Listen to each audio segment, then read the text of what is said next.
আল্লাহর কাছে কোন কাজ বা আমলগুলো বেশি পছন্দনীয়, যার কারণে আল্লাহ স্বয়ং মুস্কি হাসেন।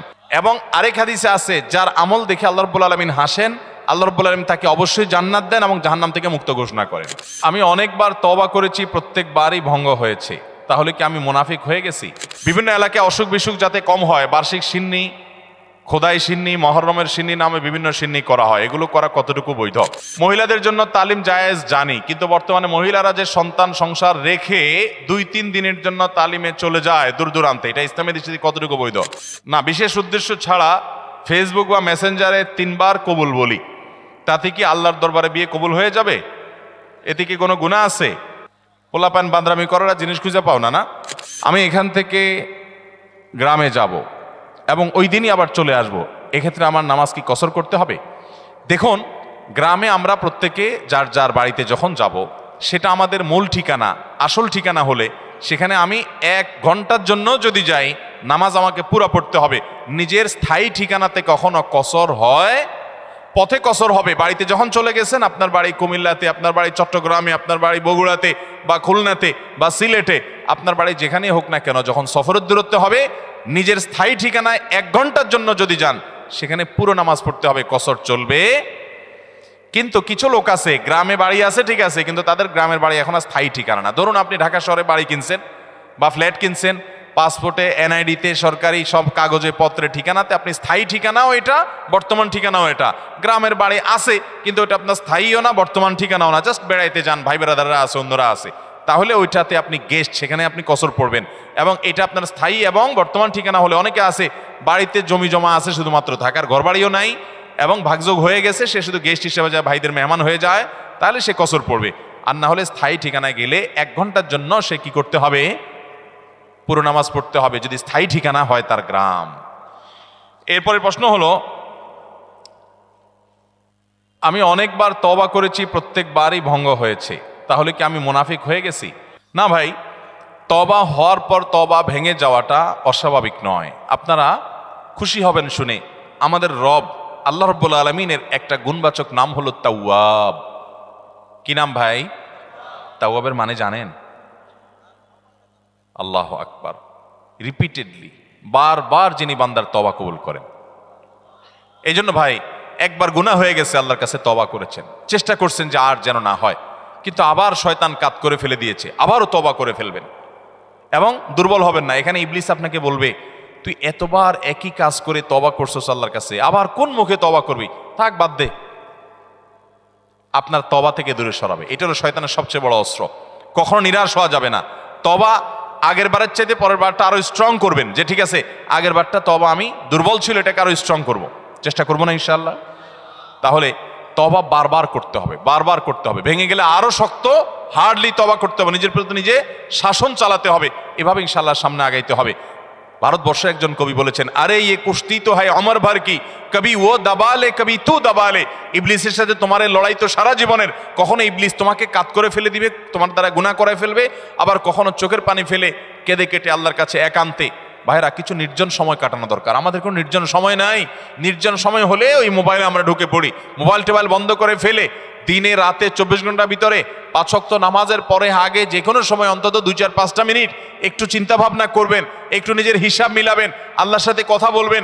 আজকে একটা গুনাহ হয়ে গেছে, আজকে একটা কাস্টমার মহিলা আসছে, তার সৌন্দর্য দেখে তাকে নিয়ে বাজে চিন্তা জল্পনা কল্পনা করেছি, নোংরামি করেছেন, গুনাহ কাজ করেছেন। কোনো কাস্টমার এসেছে, তার সাথে ফাঁকি ঝুঁকি দিয়েছেন, 2 নাম্বারই করেছেন, মিথ্যা কথা বলেছেন, কিনা দর এত আসে বলেছেন, আসলে এত আসে নাই। এই যে মিথ্যা বলেছেন কয়টা টাকার জন্য, এই টাকা দুনিয়াতে থেকে যাবে, মিথ্যাটা আপনার আমলনামা যুক্ত হয়ে আখিরাতে যাবে। এইসব কথা চিন্তা করে আল্লাহর কাছে চোখের পানি ফেলে একান্তে, আল্লাহ করে ফেলেছি আজকে শয়তানের পালায় পড়ে, আল্লাহ খেয়াল ছিল না, আপনি মাফ করে দেন। মালিক, আপনি মাফ না করলে কিয়ামতের ময়দানের শাস্তি হবে ভয়াবহ। দুনিয়াতে আপনি ছেড়ে দেন, আল্লাহ মাফ করে দেন। মাফ চায়া দুনিয়া থেকে ওইটাকে নিষ্পত্তি করেন, একটু চোখের পানি ফেলেন, সেজদায় পড়ে যান, 2 রাকাত সালাতুত তওবা নামাজ পড়ে আল্লাহর কাছে মাফ চান, এরপরের দিন আরো স্ট্রং করেন। এভাবে আপনি লড়াই চালাতে থাকবেন। আরে এই কুস্তি তো হয় অমর ভর কি, কবি ও দাবালে কবি তু দাবালে।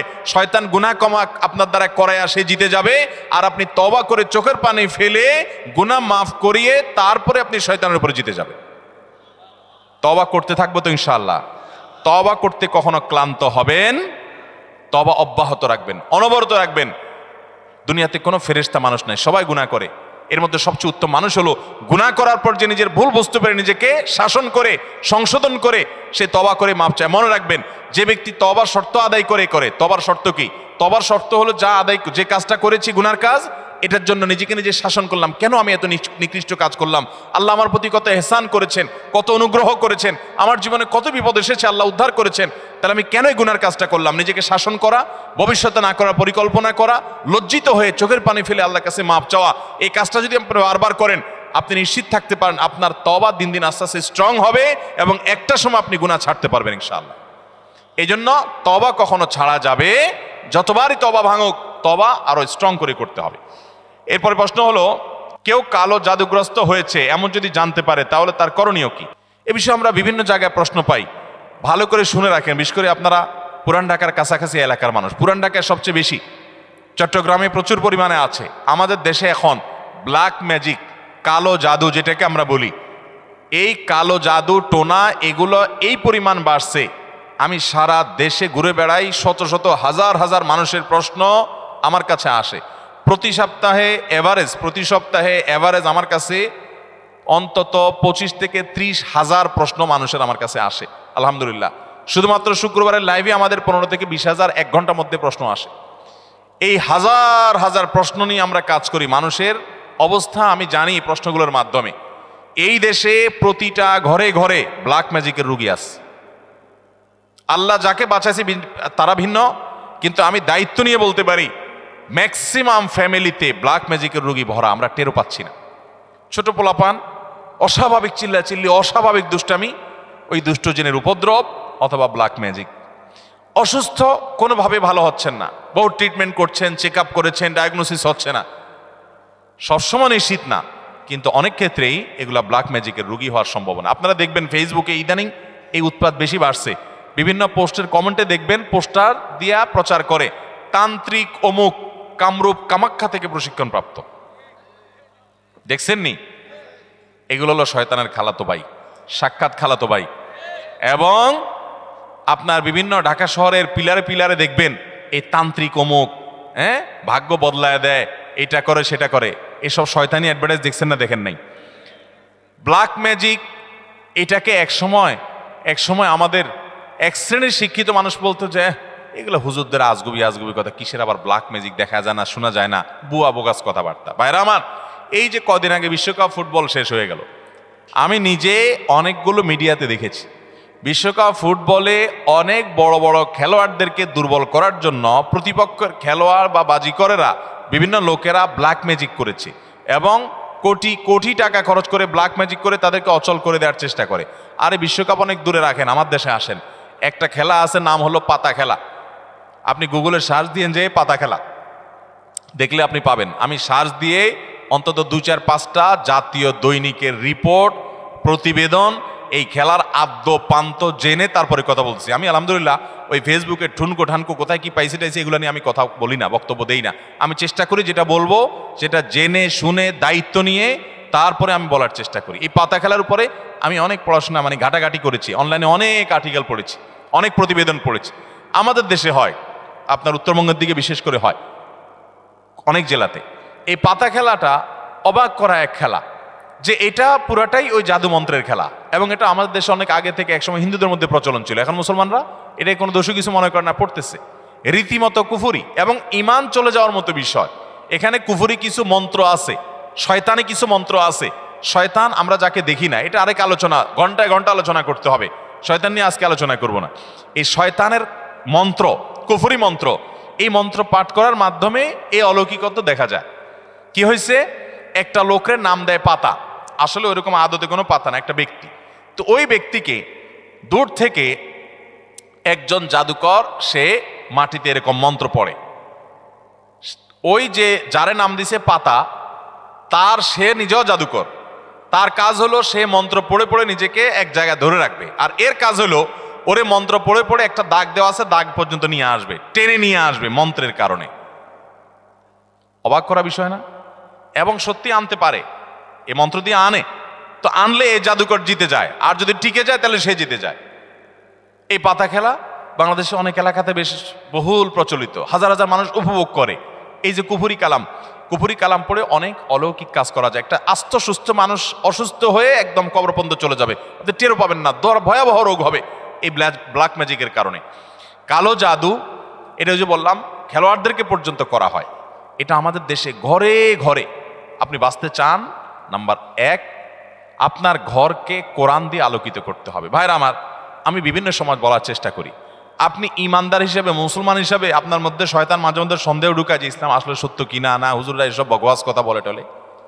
আপনার ইমানের প্রতি যদি কোনো প্রকার সংশয় শয়তান সৃষ্টি করতে চায়, আমি আপনাকে দায়িত্ব নিয়ে আল্লাহর শপথ করে বলতে পারি, এই কোরআন হলো এমন এক জীবন্ত মিরাকল, জীবন্ত মুজিজা। এই কোরআনের অলৌকিকত্ব দেখার পর আপনি ইমান আনতে বাধ্য হবেন। পৃথিবীতে যত বেঈমান মুসলমান হয়, যত কাফেররা ইমান আনে, তাদের বেশিরভাগ দেখবেন এই কোরআন যখন নির্মোহভাবে আগাগোড়া পড়ে ফেলে, সে এর কাছে মাথা নত করা ছাড়া কোনো উপায় থাকে না। ওমর রাদিয়াল্লাহু তাআলা আনহুর মতো জাদ্রেল মানুষ যাচ্ছিলেন নবী করিম সাল্লাল্লাহু আলাইহি ওয়াসাল্লামকে হত্যা করার জন্য, বোনের বাসায় যায় দেখে বোন তেলাওয়াত করতেছে, আওয়াজ শুধু শুনছে, তেলাওয়াত শুনেই পাগল হয়ে গেছে। আরে এ তো সাধারণ কোনো কথা না, আকৃষ্ট হয়ে গেছেন। তরবারি হাতে নিয়ে নবী সাল্লাল্লাহু আলাইহি ওয়াসাল্লামের দরবারে চলে গেছেন। সাহাবীরা তো ঠেকাইতে আছে, নবী সাল্লাল্লাহু আলাইহি ওয়াসাল্লাম তো জানেন ওহী পাঠাইছে আল্লাহ তাআলা, বলে আসতে দাও, ঠেকাইও না। গেছে হত্যা করার জন্য, ঈমান নিয়ে ফিরে চলে আসছে কোরআনের কারণে। মুসলমানদের বাসা বাড়িতে আজকাল কোরআন তেলাওয়াত হয় না। আপনার বাসা বাড়িতে কোরআন তেলাওয়াত চালু করেন, আওয়াজ দিয়ে, উচ্চ স্বরে, মনে মনে না, আওয়াজ দিয়ে কোরআন তেলাওয়াত চালু করেন, কোরআন পড়েন এবং অডিও চালায় রাখেন। ব্ল্যাক ম্যাজিক, দুষ্টজনের উপদ্রব থেকে বাঁচার জন্য এটা মহৌষধ। বিশেষ করে একটা সূরা, সূরা বাকারা জোরে জোরে নিজেরা তেলাওয়াত করেন। তেলাওয়াত করতে পারেন না তো অডিও চালায় রাখেন। সূরা বাকারার তেলাওয়াত যত বেশি ভাষায় চালু করে রাখবেন, নবী সাল্লাল্লাহু আলাইহি ওয়াসাল্লাম হাদিসে বলা আছে দুষ্টজিন এবং শয়তান ভাষায় প্রভাব ফেলতে পারবে না। এক। দ্বিতীয় আমল, তাহলে কোরআন বেশি বেশি পড়বেন, বিশেষ করে সূরা বাকারা। দ্বিতীয় আমল হলো সকাল সন্ধ্যার দোয়া এবং জিকির, এগুলা নিয়মিত পড়বেন, এগুলা রক্ষা কবচের মতো কাজ দেয়। তৃতীয় আমল হলো ঘরের মধ্যে কোনো হারাম জিনিস রাখবেন না, ছবি টবি এটা সেটা রাখবেন না, এবং গুনাহমুক্ত রাখবেন বা ঘরকে।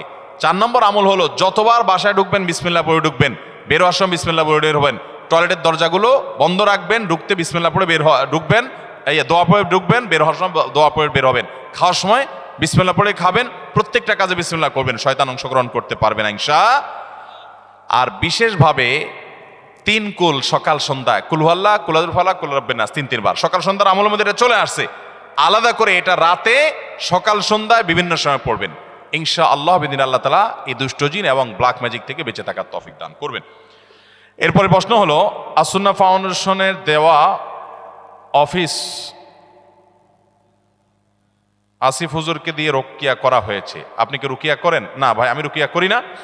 তবে আমরা অনেক রাকিকে চিনি ব্যক্তিগতভাবে, কেউ চাইলে বলি ভাই অমুকের কাছে যান, বিভিন্ন রাকিরা আছে, আপনারা অনলাইনে খুঁজতে পারেন। বিভিন্ন এলাকায় অসুখ বিসুখ যাতে কম হয়, বার্ষিক সিন্নি, খোদাই সিন্নি, মহরমের সিন্নি নামে বিভিন্ন সিন্নি করা হয়, এগুলো করা কতটুকু বৈধ? অসুখ বিসুখ হলে আল্লাহর কাছে তওবা ইস্তেগফার করবেন, দোয়া পড়বেন এবং ডাক্তারের কাছে যাবেন। অসুখ বিসুখের জন্য দান সাদাকা করবেন। কিন্তু এই যে আপনার সিন্নি দেওয়া মানে হলো, ধরেন আপনার এই উপলক্ষে মিলাদের আয়োজন করলেন, নবী করিম সাল্লাল্লাহু আলাইহি ওয়াসাল্লাম বা সাহাবা একরাম কেউ এরকম অসুখ বিসুখ হলে, বিপদ আপদ হলে এরকম কোনো কাজ করতেন বলে আমাদের জানা নাই। বিধায় খেয়াল রাখতে হবে যে এগুলা কোনো সুন্নাহসম্মত আমল না। মহিলাদের জন্য তালিম জায়েজ জানি, কিন্তু বর্তমানে মহিলারা যে সন্তান সংসার রেখে 2-3 দিনের জন্য তালিমে চলে যায় দূর দূরান্তে, এটা ইসলামের দৃষ্টিতে কতটুকু বৈধ? এটা সম্পূর্ণ অবৈধ কাজ। অনেক জেলাতে আছে মহিলারা স্বামীর সংসার রেখে অনেক দূরে চলে যায় আরেক জেলাতে, এবং এইসব তালিমের জন্য মহিলাদেরকে যারা ফুসলায়, সংসার রেখে ছেলে মেয়ে রেখে চলে যায়, তারা বলে আরে আল্লাহর নির্দেশ বড় না স্বামীর নির্দেশ বড়, রাখো তোমার স্বামীর নির্দেশ মানা লাগবে না। তো আল্লাহ কি তোমার আরেক জেলা যাওয়ার নির্দেশ করছে? কোথায় কোরআনে বলছে যে অমুক জেলা যাও? এগুলো সব শয়তানের বুঝ। স্বামী অথবা বাবা, বড় ভাই, অভিভাবকের নির্দেশ বাদ দিয়া মাহরাম ছাড়া যদি আরেক জেলা সফর করে, আরে মাহরাম ছাড়া তো হজ করা পর্যন্ত জায়েজ নাই। এক সাহাবী জিহাদে যাবে নবী সাল্লাল্লাহু আলাইহি ওয়াসাল্লামের সাথে, নবী সাল্লাল্লাহু আলাইহি ওয়াসাল্লাম যখন শুনছেন ওনার স্ত্রী হজ করতে যাবে, বলছেন যে তোমার জিহাদে যাওয়া লাগবে না, যাও তোমার স্ত্রীর সঙ্গ দাও, কারণ তার সফরে মাহরাম হিসাবে তুমি তার সাথে থাকতে হবে। বিধায় এই তালিমের নামে এক জেলা থেকে আরেক জেলা মাহরাম ছাড়া যদি এরকম যায়, তাহলে সেটা জায়েজ হবে না, গুনাহ হবে। এরপরে প্রশ্ন হলো, ভুল করে বা রাগের মাথায় যদি কসম করি, কিন্তু পরে দেখা গেল আমি যেটা কসম করেছি যে আমি এটা কখনোই করব না, কিন্তু সেই কাজটা আমি বাধ্য হয়ে করে ফেললাম, তাহলে এক্ষেত্রে আমার করণীয়? এক্ষেত্রে আপনার করণীয় হলো কাফফারা দিবেন। কসমের কাফফারা হলো হয় 10 জন মিসকিনকে খাদ্য দান করবেন, আর না হলে 3 দিন রোজা রাখবেন। বাস, তাহলে কসমের কি হয়ে যাবে? কাফারা হয়ে যাবে। আল্লাহর কাছে কোন কাজ বা আমলগুলো বেশি পছন্দনীয়, যার কারণে আল্লাহ স্বয়ং মুস্কি হাসেন?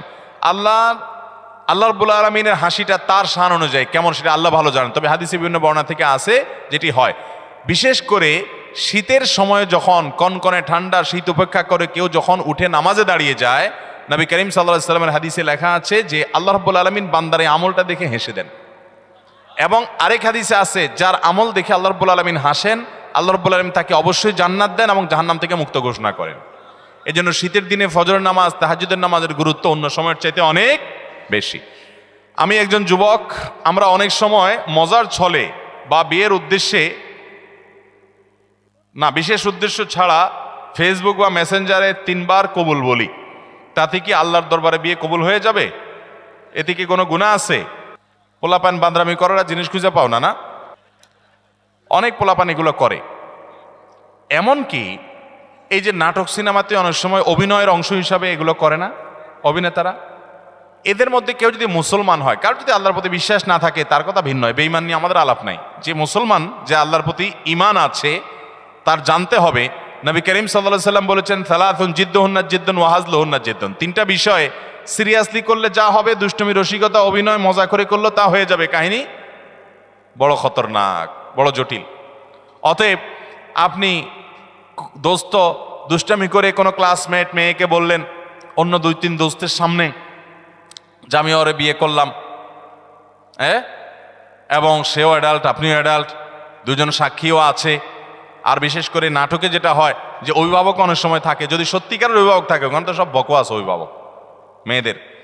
মেয়েদের তো বিয়ে অনেক হলো, আমাদের মতো মেয়েদের বিয়ে অভিভাবক ছাড়া হয় না, কিন্তু হানাফি মাযহাব অনুযায়ী অভিভাবককে জরুরি না, যদি অ্যাডাল্ট হয়ে যাবে তাহলে সেক্ষেত্রে হানাফি মাযহাবের আলোকে এই বিয়ে হয়ে যাবে। 2জন সাক্ষীর সামনে শুধু বলছেন প্রস্তাব, সে বলছে কবুল, দুষ্টামি করে বলছেন, বস কাহিনী খতম হয়ে গেছে। কথা বুঝেন নাই? খুব জটিল একটা বিষয়। ঠিক তালাকের বিষয়টাও এরকম। আপনি বলবেন যে হুজুর আমি তো আসলে তালাকের উদ্দেশ্যে বলি না, আমি তো ভয় দেখানোর জন্য বলছিলাম, কাম হয়ে যাবে, এরপর আর এসব বলে লাভ হবে না। অতএব এগুলো সাবধানে করতে হবে। আল্লাহ আমাদেরকে এই সমস্ত বিষয়, হেয়ালিপনা, দুষ্টমি, এগুলো থেকে বেঁচে থাকার তৌফিক দান করুন। সব জায়গায় ফাজলামি না।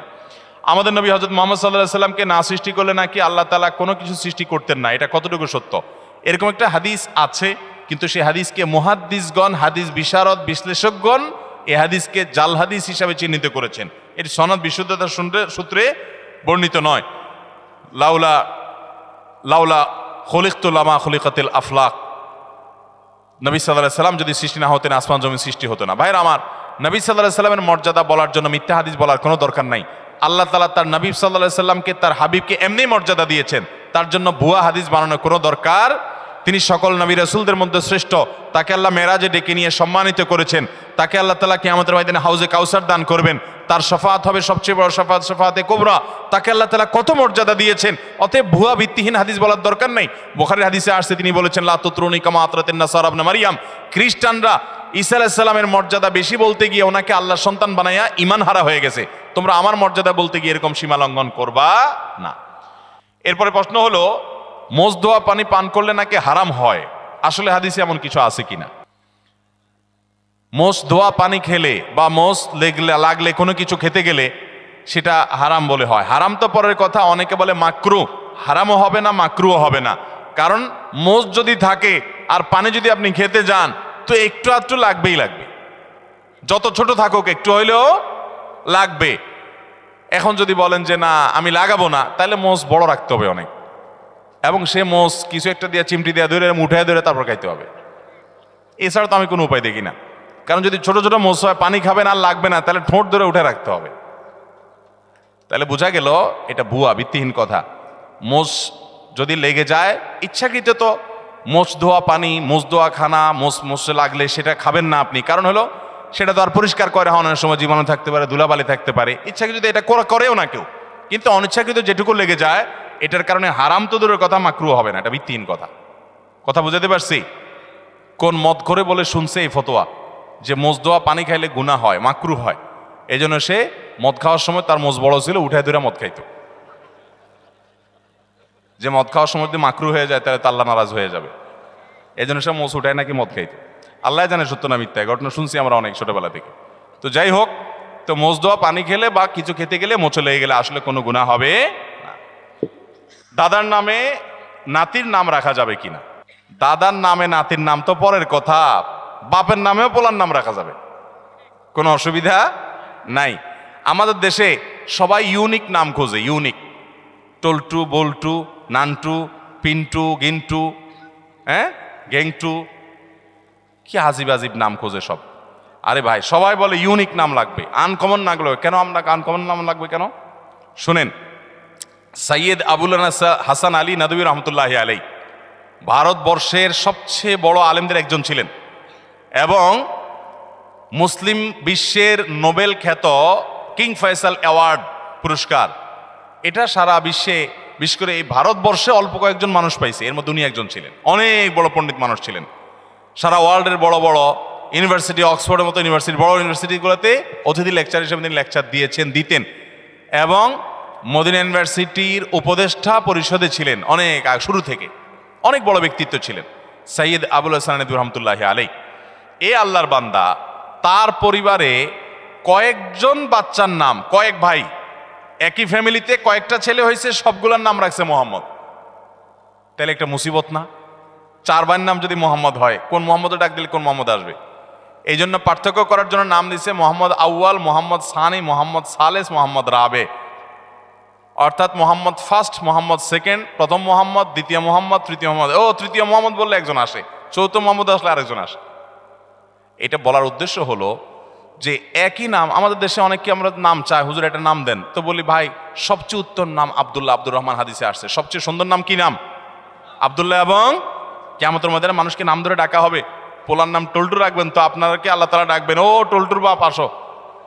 কেমন লাগবে জিনিসটা? আল্লাহর বান্দা, নামের মধ্যেই তাওহীদ, নামের মধ্যেই ইমানের শিক্ষা থাকবে। আল্লাহর বান্দা আব্দুল্লাহ, আব্দুর রহমান। তো অনেককে নাম দিলে বলে কি, ভাই এটা আমাদের ফ্যামিলিতে আছে। কার নাম? বলে আমার বোনের ননদের ছেলের নাম, বোনের ননদের ছেলের নাম। তো তোমার বোনের ননদের ছেলে আর এই ছেলে জীবনে কয়বার একত্র হবে? এসব বকওয়াস চিন্তা করতে থেকে মাথায় আসে। এমনকি কাছাকাছি ফ্যামিলি থাকলে অসুবিধা নেই, ভালো নামগুলো দেখে দেখে রাখতে হবে। যাই হোক, বাপের নাম এবং ছেলের নাম পর্যন্ত আরবে অনেক দেশে এক নাম আছে। তো দাদার নামে নাতির নাম রাখাতে কোনো অসুবিধা, আবার মেয়ের নাম মায়ের নামে রাখতেও কোনো অসুবিধা। অনেকে রাখে না, এটাকে ভিন্ন চিন্তা। সেটা হলো যে মেয়েকে নাম ধরে ডেকে, কথার কথা মায়ের নাম ফাতেমা, এখন মেয়ের নামও যদি আমি ফাতেমা রাখি, তাহলে একসময় বলবো ফাতেমা এদিকে কেন করছিস বেয়াদব ফাতেমা কোথাকার, তখন মার প্রতি অসম্মান হয় কিনা। এরকম ভক্তি কোথায় চলে গেছে চিন্তা করছেন? এটা বলে অতিরিক্ত সতর্ক থাকা। ওই যে একটা গল্প শুনছিলাম একবার, যে এক লোক সেলাই করতেছে, জামা কাপড় কিছু একটা সুই দিয়ে সেলাই করতেছে। তো এরকম সে নিচে সেলাই করতেছে, জানে সেলাইয়ের দোকান আছে, কেউ সেলাই করে। আরেকজন দোতলায় শুয়ে রয়েছে, তো দোতলায় সে ফ্লোরে শুয়ে রয়েছে, তো একটু পরপর সে মাথা উঠে ফেলা এরকম। তো আরেকজন বলে এরকম কেন করো? বলো যে নিচে সেলাই করতেছে এরকম করে, সতর্কতার মাইন নেয় যদি মাথা লেগে যায়। অতি সতর্ক হইতে হইতে কোন লেভেলে গেছে চিন্তা করছেন? যদি এরকম কেউ করে পাগলামি, তো সেটা যেরকম হাস্যকর হবে, ঠিক এটাও এরকম হাস্যকর হবে। আপনার ছেলের জন্য, আপনার মেয়ের জন্য সুন্দর নাম রাখবেন। আপনি অতিরিক্ত সতর্ক হয়ে, আমি মেয়ের নাম যদি ফাতেমা রাখি, আমার মার নামও ফাতেমা, তাহলে মেয়েরে ফাতেমা বলে এসে যদি কখনো বকাঝকা দিই, তাহলে আমার মার প্রতি বেয়াদবি হবে। এত ভালো ভালো না, এটা অতিরিক্ত ভালো, অতিরিক্ত ভালো ভালো না। অতএব মা বা বাবার নামে ছেলে বা মেয়ের নাম রাখাতে কোনো অসুবিধা নাই। এবারের হজের খরচ গত বছরের চেয়েও অনেক বেশি, এটা কি স্পষ্ট জুলুম নয়?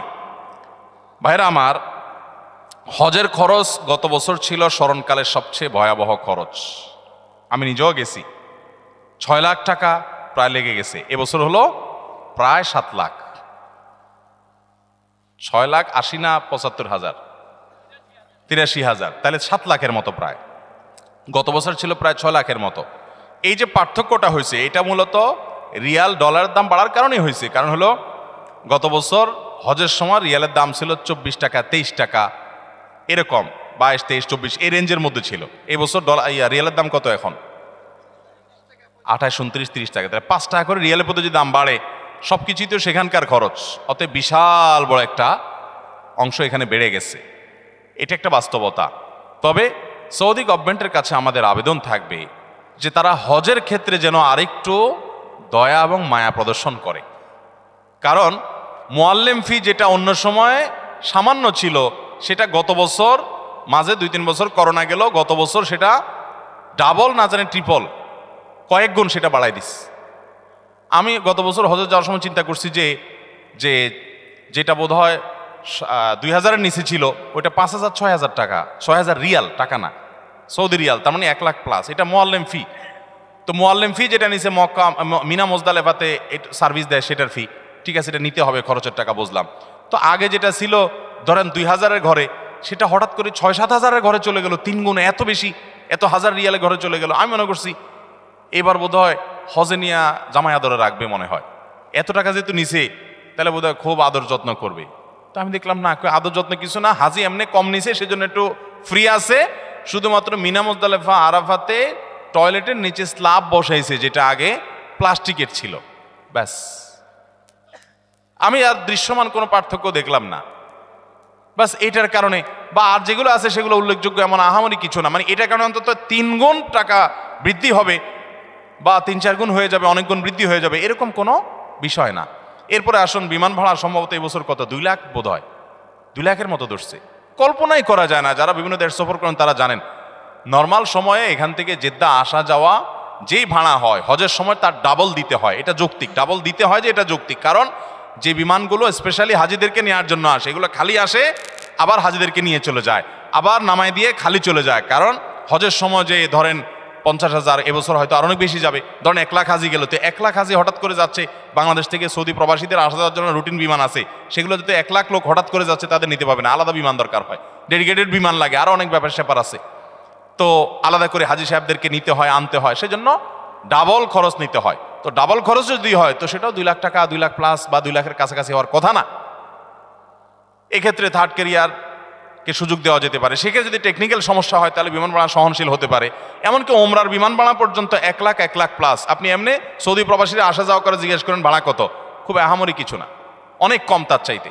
তো এই যে হজের খরচ, সেটা সহনীয় পর্যায়ে করা উচিত। এবং আমাদের সরকারের কাছে আমাদের দাবি থাকবে যে ক্রান্তি, নানা সময় অর্থনৈতিক অনটন থাকে, ঠিক আছে, ভারতের মতো দেশ যেখানে হিন্দু প্রধান দেশ, সেখানেও হজে ওমরাতে যথেষ্ট পরিমাণ সহনশীল রেট থাকে এবং ভর্তুকি দেওয়া হয় অনেক দেশেই।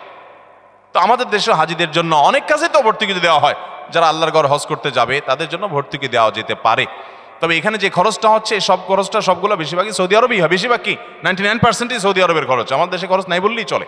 বিধায় রিয়ালের দাম বাড়ার কারণে আসলে অনেক বেশি বেড়ে গেছে। এই জন্য ভাইরা বলি, যারা হজ পিছাইছেন, অনেক লোক আছে এই মজলিসে, বহু লোক আছে আমি জানি, যাদের আজ থেকে 7 বছর 8 বছর আগে হজ করার ক্ষমতা ছিল, তখন 3 লাখ, 3.5 লাখ, 4 লাখ টাকা হজ করা যেত, কিন্তু করেন নাই, পিছাইতে এখন 7 লাখে আসছে, একসময় যদি 14 লাখে যায়, আর তখন যদি বলেন আমার কাছে এত টাকা নাই, আপনি আল্লাহর কাছে দায়মুক্ত হবেন না। কারণ যখন কম ছিল তখন তো আপনার পরে হজ ফরজ ছিল, আপনার টাকা ছিল, আপনি কেন করেন নাই? এই জন্য নবী সাল্লাল্লাহু আলাইহি ওয়াসাল্লাম বলেছেন, কারণ হজ ফরজ হলে সে যেন বিলম্ব না করে, যদি সে বিলম্ব করে সে জানে না পরবর্তীতে কি হবে, কি দুর্ঘটনা হবে। এই জন্য হজ ফরজ হলে বিলম্ব করবো না ইনশাআল্লাহ। ভাইরা আমার, আর কথা বলতে চাই না, রাত অনেক হয়েছে।